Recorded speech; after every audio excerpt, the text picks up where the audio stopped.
갈등 속에 하루하루 선택이란 갈림길에 치열하게 살아가는 우리들의 시간 속에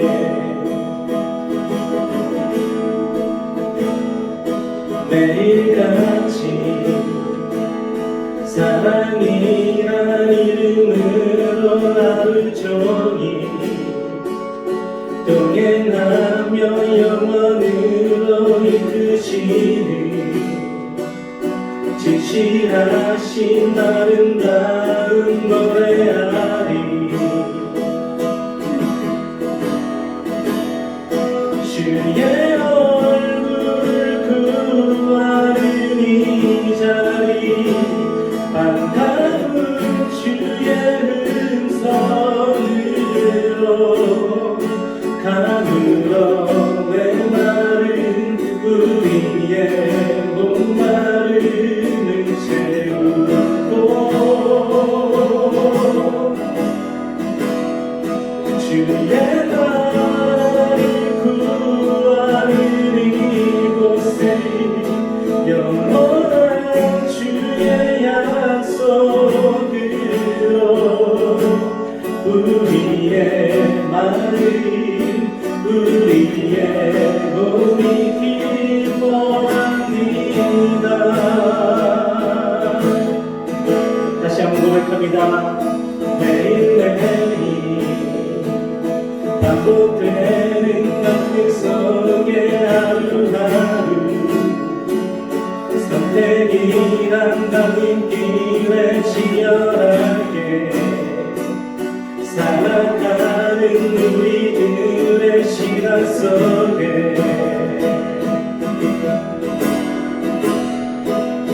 매일같이 사랑이란 이름으로 하루 종일 동행하며 영원으로 이끄시는 진실하신 아름다운 노래하리. 주의 얼굴을 구하는 이 자리 반가운 주의 음성으로 하늘로 메마른 우리의 목마름을 채우고 주의 나라를 구하는 이곳이 영원한 주의 약속으로 우리의 마음 우리의 몸이 기뻐합니다. 주의 얼굴을 구하는 이 자리 반가운 주의 음성으로 하늘로 메마른 우리의 목마름을 채우고 주의 나라를 구하는 이곳이 영원한 주의 약속으로 우리의 마음 우리의 몸이 기뻐합니다. 우리의 마음 우리의 마음 우리의 몸이 기뻐합니다.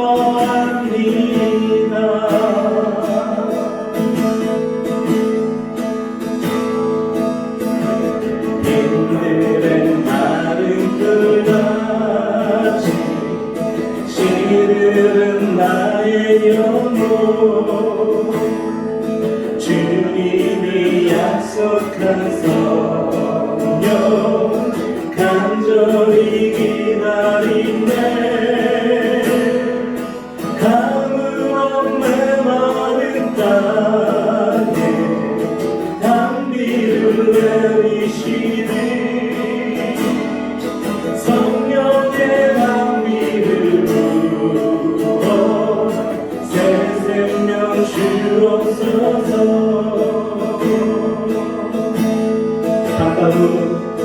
반가운 빗소리 들려 삼천이 춤을 추네.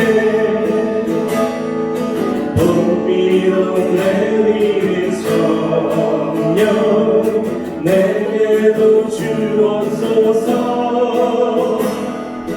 가물어 메마른 땅에 단비를 내리시는 성령의 단비를 부어 새 생명 주옵소서.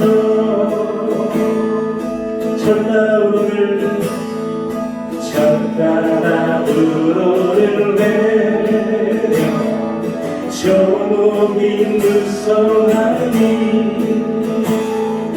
갈급한 내 심령 위에 성령을 부으소서. 가물어 메마른 땅에 단비를 내리시는 성령의 단비를 부어 새 생명 주옵소서.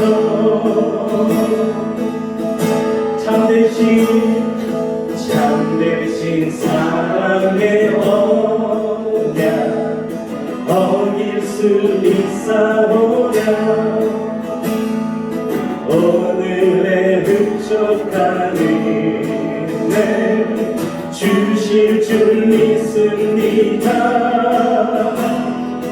가물어 메마른 땅에 단비를 내리시는 성령의 단비를 부어 새 생명 주옵소서.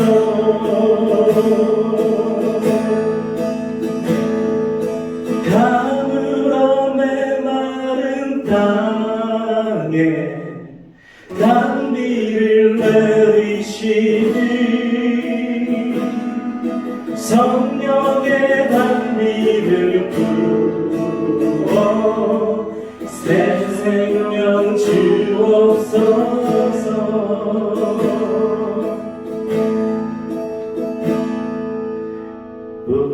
우물가의 여인처럼 난 구했네.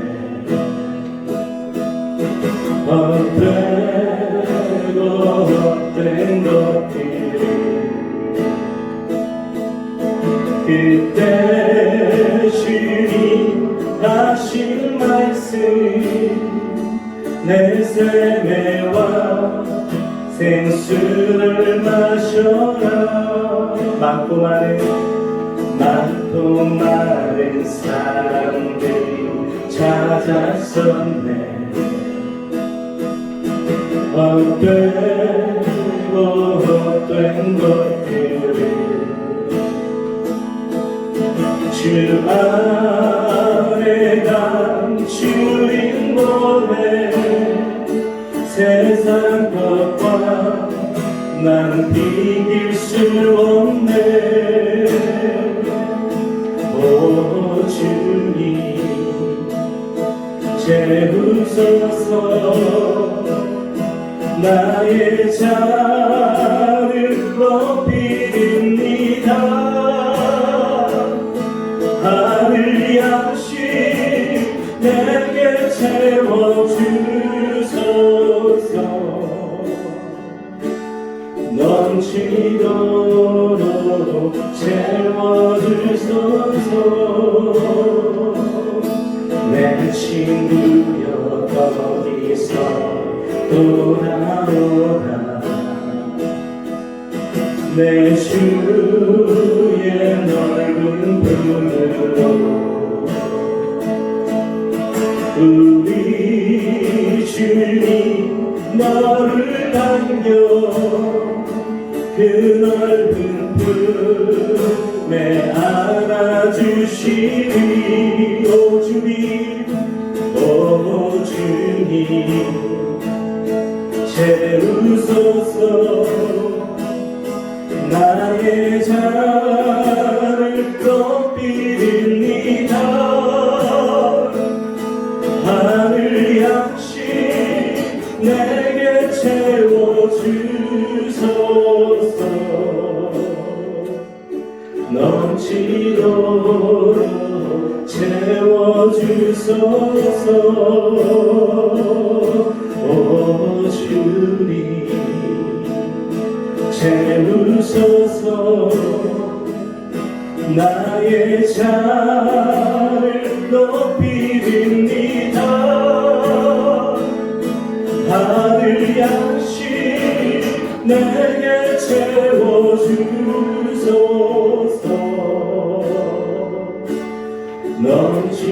넘치도록 채워주소서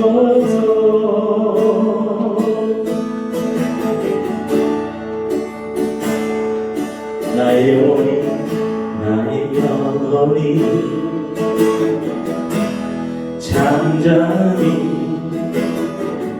하나님만 바라며 나의 구원이 그에게서 나리로다 나의 영혼아 잠잠히 하나님만 바라라 나의 소망이 저에게서 나는도다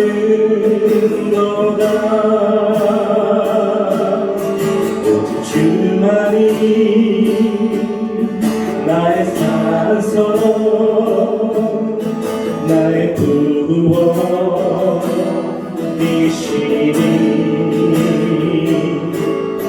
오직 주만이 나의 산소 내가 요동치 아니하리 나의 영혼이 간절히 여호와를 갈망하며 나의 입술이 여호와를 찬양하리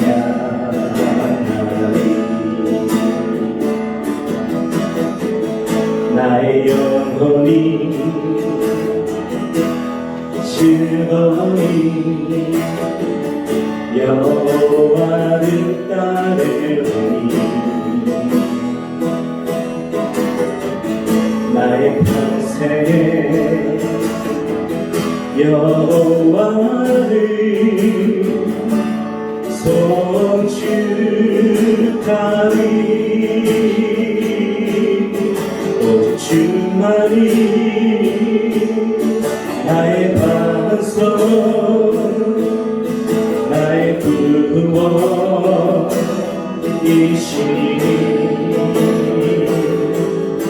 오직 주만이 나의 산성 내가 요동치 아니하리 오직 주만이 나의 반석 나의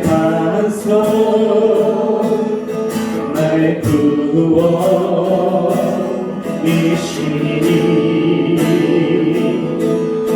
오직 주만이 나의 산성 내가 요동치 아니하리 오직 주만이 나의 산성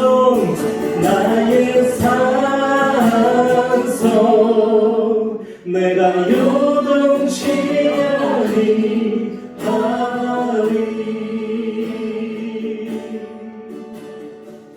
우리가 예수를 제대로 믿고 있는지 그렇게 살아가고 있는지 확인하는 참 좋은 방법이 있는데 그게 뭐냐?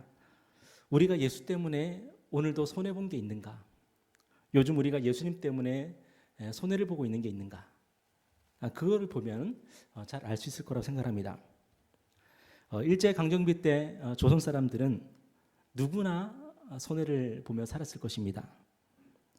만약에 조선인이면서 손해본 게 없다면, 오히려 이득을 봤다면 그 사람은 진짜 조선인이라고 말하기 어렵겠죠. 어쩌면 일본인보다 더 동족을 괴롭힌 사람일 가능성이 높습니다. 우리가 예수를 믿는지 안 믿는지, 우리가 예수를 제대로 믿는지 아니면은 그냥 대충 믿고 있는지 그것을 살필 수 있는 여부는 바로 예수 때문에 손해본 게 있는가? 그 질문 앞에서 우리가 어떤 대답을 하는지 보면은 잘 알 수 있을 거라고 생각합니다. 왜냐하면 이 세상은 본질적으로 예수님을 반대하기 때문이죠. 이 세상은 본질적으로 예수님을 반대하고 예수님과 원수 관계입니다. 때문에 이 세상 구조상 예수를 믿으면 손해를 볼 수밖에 없습니다. 구조적으로 그렇습니다. 예수를 믿으면 이 세상에서 미움을 받고 박해를 받게 되어 있습니다. 우리가 미움받지 않고 박해받지 않으면서 예수를 믿는 방법이 있죠. 예수 믿는지 안 믿는지 모르게 그렇게 예수를 믿으면 됩니다. 누가 너 예수의 제자 아니냐 그러면은 나는 아무도 모릅니다. 나는 저 사람을 알지 못합니다. 베드로가 예수님을 부인했던 것처럼 우리가 예수님을 부인하면 어떤 미움도 박해도 받지 않습니다. 그러나 우리가 어디를 가든지 나는 그리스도인입니다. 나는 크리스찬입니다. 예수 믿는 사람이다. 그렇게 고백을 한다면 그리고 그 고백을 가지고 일터에 나가고 사업장에 나가고 그리고 가정에서 그렇게 우리가 섬기며 산다면 우리는 손해를 안 볼 수가 없죠. 그런데 그 손해보는 게 뭐라고요? 그 손해보는 게 바로 우리가 예수의 사람인 것을 증거하는 바로 표징이라는 것입니다. 오늘 본문을 보면은 유대 사회는 누가 중심에 있습니까? 예수 그리스도가 중심입니까? 아니면 예수 그리스도를 반대하는 자들이 중심에 있습니까? 예수 그리스도를 반대하는 자들이 중심에 있습니다. 오늘 5절에 보니까 한번 다 같이 읽어볼까요? 시작. 이튿날 관리들과 장로들과 서기관들이 예루살렘에 모였는데 대제사장 안나스와 가야바와 요한과 알렉산더와 및 대제사장의 문중이 다 참여하여. 여러분 분명히 우리 주님이 이 땅에 오셨습니다. 그죠? 2000년 전에 우리 주님이 이 땅에 오셨습니다. 그리고 십자가와 부활로 죄와 죽음의 권세를 이기셨고 승리하셨고 그리고 하늘에 오르셔서 하나님의 우편 보좌에 앉으셨습니다. 그리고 제자들에게 성령을 부어주셨습니다. 자, 그렇다면은 이 땅은 누구의 세상이 되어야 됩니까? 누구가 중심이 되어야 됩니까?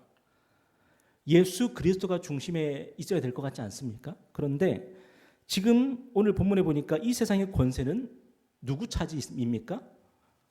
여전히 예수 그리스도를 반대하는 자들이 차지하고 있습니다. 여러분 왜 그렇습니까? 예수님이 이 땅에 오셨고 승리하셨고 승천하셨고 성령까지 부어주셨다면 이 세상 역사가 완전히 바뀌어야 되는데 왜 여전히 이들이 권력을 차지하고 있고 호의호식하고 있고 왜 그러고 있습니까? 왜냐하면 이 세상 나라는 주님께 속하지 않았기 때문이죠. 이 세상 나라는 주님의 나라가 아니기 때문입니다. 주님의 나라는 하나님의 나라입니다. 그리고 주님은 하나님 나라의 임금이십니다. 여러분 그렇다면 하나님의 나라는 어디에 있습니까? 우리 주님을 모시는 곳에 우리 주님을 영접하는 곳에 하나님의 나라가 있습니다. 그곳에서 우리 주님이 통치하시고 그곳에서 우리 주님께 대한 순종함이 일어납니다. 그곳이 뭡니까? 그것이 바로 하나님의 나라입니다. 교회는 본질적으로 우리 주님이 통치하시고 우리 주님께 순종하는 곳입니다. 교회는 그런 곳입니다. 물론 현실 교회는 좀 다를 때가 많습니다. 우리 주님이 전혀 통치하지 않는 모습들, 우리 주님께 전혀 순종함이 없는 그런 모습들이 있는 교회들도 많이 있습니다. 하지만 본질적으로 원칙적으로 교회는 주님이 통치하는 곳이고 주님께 순종하는 곳입니다. 그래서 교회는 하나님 나라의 표상이라고 할 수 있죠. 하나님 나라의 샘플이라고 할 수 있는 거죠. 여러분 오늘 본문에서 유대 권력자들이 사도들을 체포하고 신문합니다. 왜 그렇습니까? 교회가 탄생하고 예수 부활의 복음이 선포되니까 이들이 자신들의 권력이 위태해짐을 느낀 겁니다. 불안한 겁니다. 그래서 오늘 7절에 보니까 한번 읽어볼까요? 시작. 사도들을 가운데 세우고 묻되 너희가 무슨 권세와 누구의 이름으로 이 일을 행하였느냐. 유대 권력자들의 관심은 뭡니까? 유대 권력자들의 관심은 오직 무슨 권세와 누구의 이름으로 이 일을 행했다는 겁니다. 사도들이 지금 병자를 고치지 않습니까? 사도들이 병자를 고쳤으면 그것 때문에 기뻐하고 좋아하고 함께 막 잔치를 베풀어야 되는데 이들의 관심은 오직 누구의 이름으로 누구의 권세로 이 일을 했냐는 겁니다. 그러니까 유대 권력자들의 관심이 뭐예요? 자기들의 권력밖에는 관심이 없는 거예요.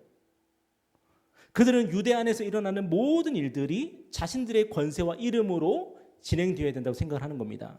그게 권력이죠.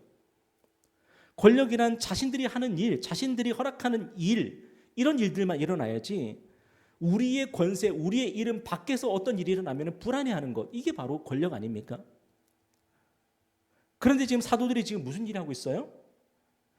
유대 권력자들이 허락하지 않은 일, 그들이 알지 못하는 일을 하고 있는 거예요. 유대 권력자들의 통제에 지금 밖에서 벗어나고 있는 거죠. 그들은 나사렛 예수의 이름으로 병자를 고쳤고 나사렛 예수가 부활하신 그리스도라고 선포합니다. 이 일들이 유대 권력자들에게는 있을 수 없는 일인 겁니다.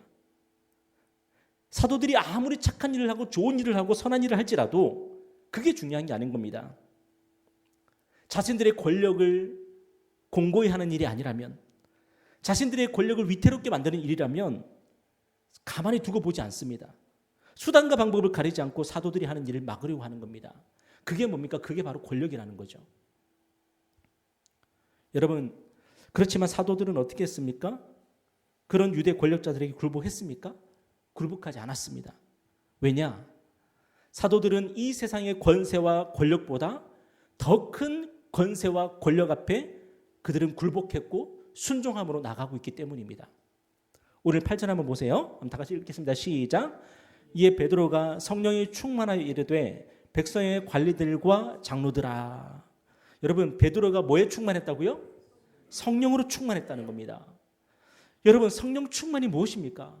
교회에서 신앙생활하면서 성령 충만이라면 너무 많이 듣지 않았습니까? 여러분, 성령 충만이 무엇입니까? 성령 충만이란 예수로 충만한 것이고 예수의 말씀으로 충만한 것이죠. 그죠? 사도들은 성령으로 충만해서 유대 권력자들에게 항거했습니다. 그들은 오직 예수 그리스도께만 순종했습니다. 이게 성령 충만이죠.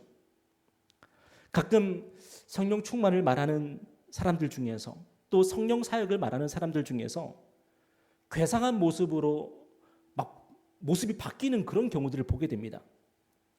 기도할 때 남대문 시장에서 골라골라 하는 그런 목소리로 막 기도를 하고 약간 좀 부담스러운 그런 경우들을 보게 됩니다. 저도 신대원 다닐 때 기도하는 어떤 장소가 있었는데 거기 기도하러 가면은 막 괴성을 지르고 막 그러는 분들이 있었습니다. 여러분, 그게 성령 충만입니까? 정신 나간 사람처럼 굴면서 떼굴떼굴 구르는 게 과연 성령 충만입니까? 여러분, 그런 것들은 대부분 종교적인 자기 실현인 경우가 많습니다. 종교적으로 자신을 위대하게 포장하고 과장하기 위해서 그렇게 지향하는 경우가 굉장히 많습니다. 내 안에서 어떤 감동도 없으면서도 감동 있는 척하고 내 안에서 어떤 하나님의 그런 역사가 없으면서도 불구하고 매번 기도할 때마다 어떻게 하나님의 역사가 있는 것처럼 그렇게 기도하는지 모르겠어요. 자연스럽지 못합니다. 여러분, 그것은 종교적인 자기 실현입니다. 자기 과시입니다. 그런 것들은 좋지 않습니다. 그런데 성경은 성령 충만한 사도들의 모습, 제자들의 모습을 증가할 때 우리에게 어떤 모습들을 보여줍니까? 사도들이요, 굉장히 논리적입니다. 굉장히 이성적입니다. 머리가 굉장히 잘 돌아갑니다.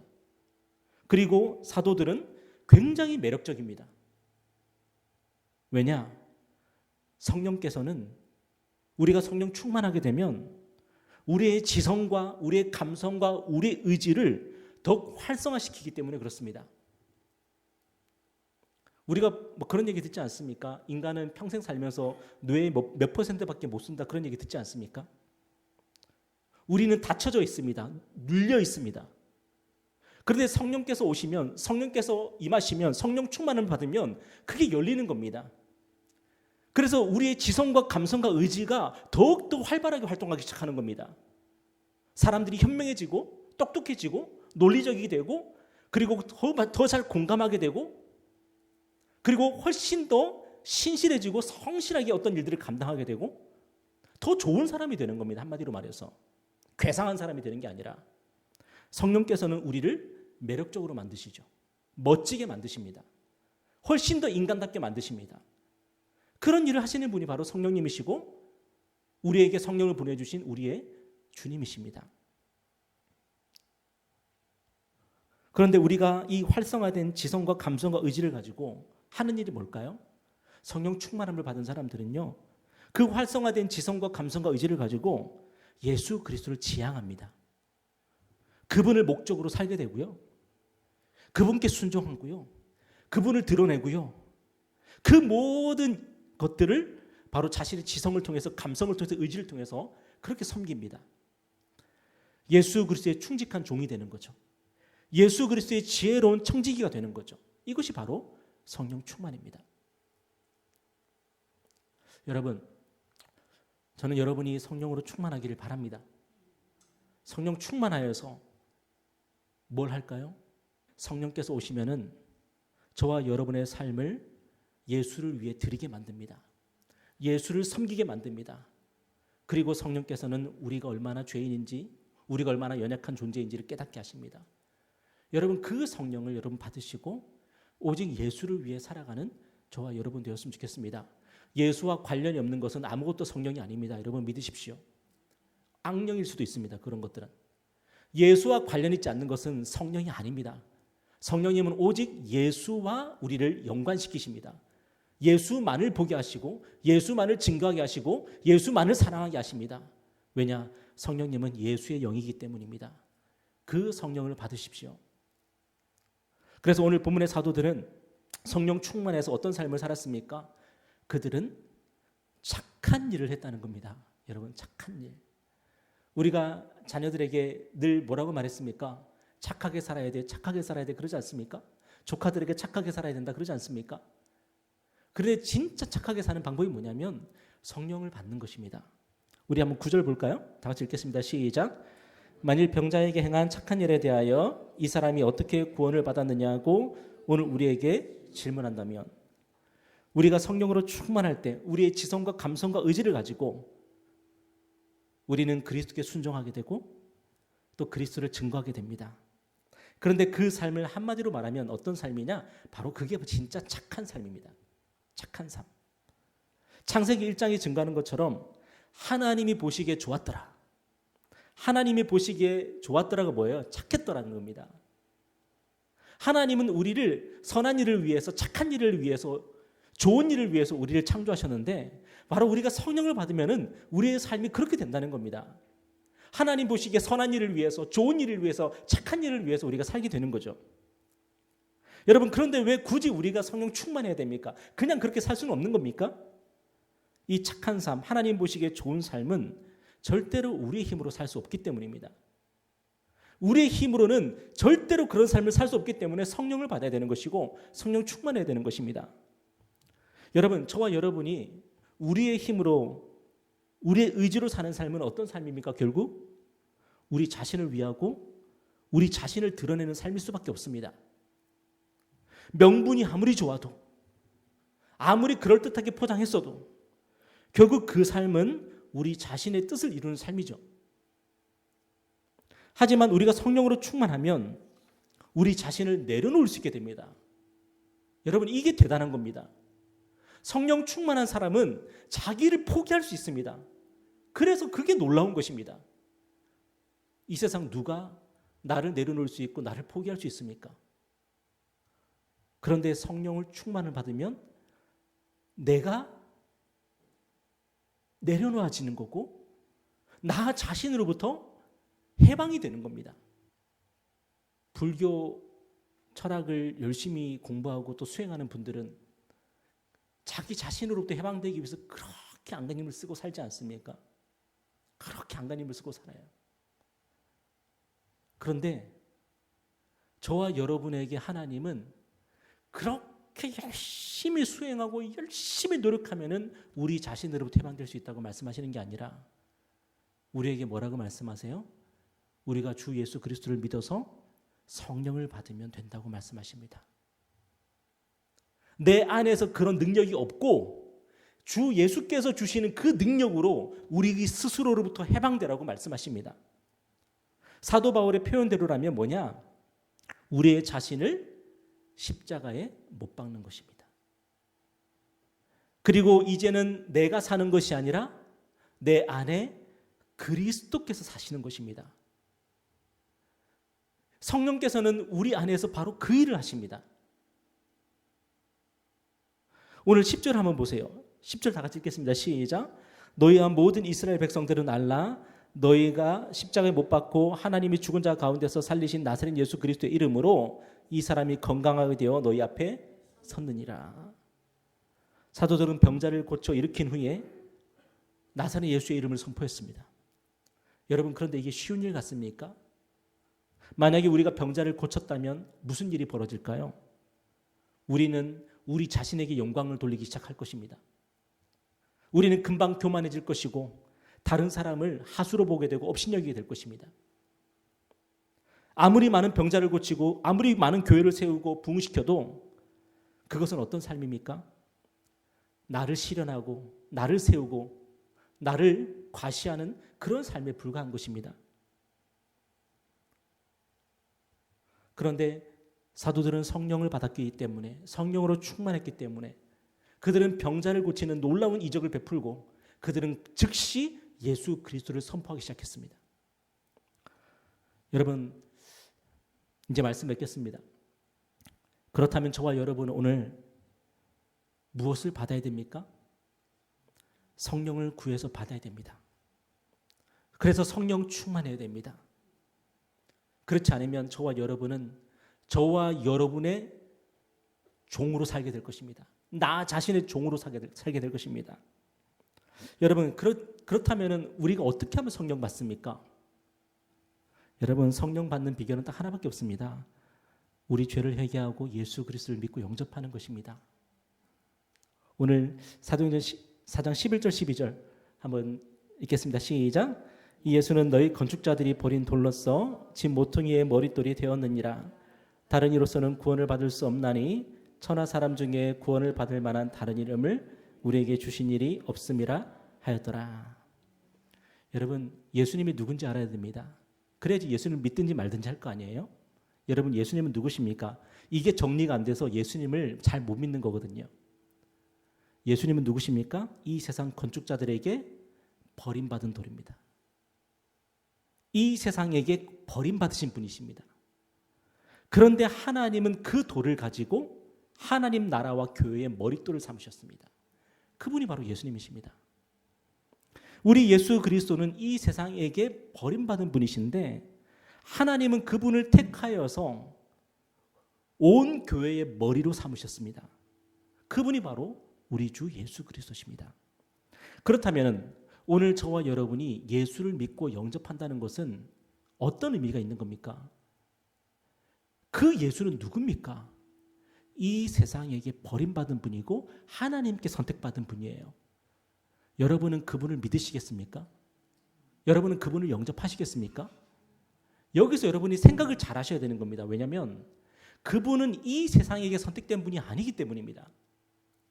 그분은 이 세상에게 선택된 분이 아니라 이 세상에게 버림받은 분입니다. 하나님이 택하신 분입니다. 그렇다면 우리가 그분을 믿는다면 우리는 어떤 존재가 되는 겁니까? 이 세상에게 버림받는 존재가 되는 것이고 하나님께 택함을 받는 존재가 되는 것입니다. 그러니까 예수를 믿는다는 것은 뭐냐면 우리가 그런 존재가 되기를 선택하는 겁니다. 여러분은 어떻게 하시겠습니까? 이 세상에게 버림받는 존재, 이 세상에게는 버림받는 존재가 되는데 그런데 내가 하나님께 선택받을 수 있다면 그렇다면 여러분 예수 그리스도를 믿으시겠습니까? 여기서 저와 여러분이 결정을 해야 되는 것입니다. 이 세상에게 선택되기를 우리는 끊임없이 갈구하며 살았습니다. 우리가 좋은 대학을 가기를 원했던 것도, 우리가 좋은 직장에 취업하기를 원했던 것도 다 뭡니까? 세상에게 선택되기 위해서 아닙니까? 그런데 우리 예수님은 세상에게 버림받은 분이거든요. 그러니까 우리가 예수를 믿으면은 세상으로부터 점점 멀어지게 되지 세상과 점점 가까워질 리는 없습니다. 그런데도 예수를 믿으시겠습니까? 세상에게 버림을 받는 그 믿음입니다. 세상으로부터 내쳐지는 그 믿음입니다. 그런데 우리가 하나님 앞에 하나님, 제가 세상으로부터 버림받아도 좋습니다. 그건 문제가 되지 않습니다. 그렇지만 하나님이 나를 택하시기를 원합니다. 내가 하나님의 자녀가 되기를 원하고 내가 하나님의 백성이 되기를 원합니다. 이것이 저의 소망입니다. 라고 여러분이 예수를 믿고 영접한다면 하나님이 우리에게 무엇을 약속하십니까? 하나님의 성령을 우리에게 부어주시겠다고 약속하십니다. 그리고 우리가 성령을 받고 성령으로 충만하면 할수록 우리는 세상으로부터 계속 버림을 받을 겁니다. 세상의 미움을 받을 것이고 심지어 세상으로도 박해를 당하고 고난을 당할 것입니다.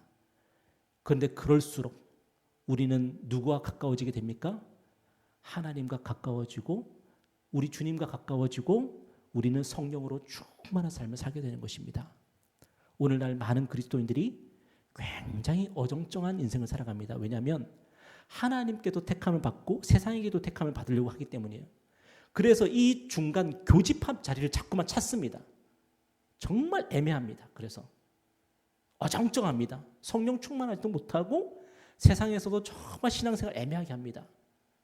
여러분, 오늘 우리가 이 사도들을 기억하면서 오늘 말씀을 기억하면서 내가 어떤 포지션을 잡아야 될지를 여러분 다시 한번 생각하시고 결단하셨으면 좋겠습니다. 그리고 하나님, 제가 하나님을 선택하겠습니다. 제가 주님의 나라를 선택하겠습니다. 제가 주님의 성령으로 충만하기를 원합니다. 이렇게 기도할 수 있는 저와 여러분 되기를 축복합니다. 기도하겠습니다.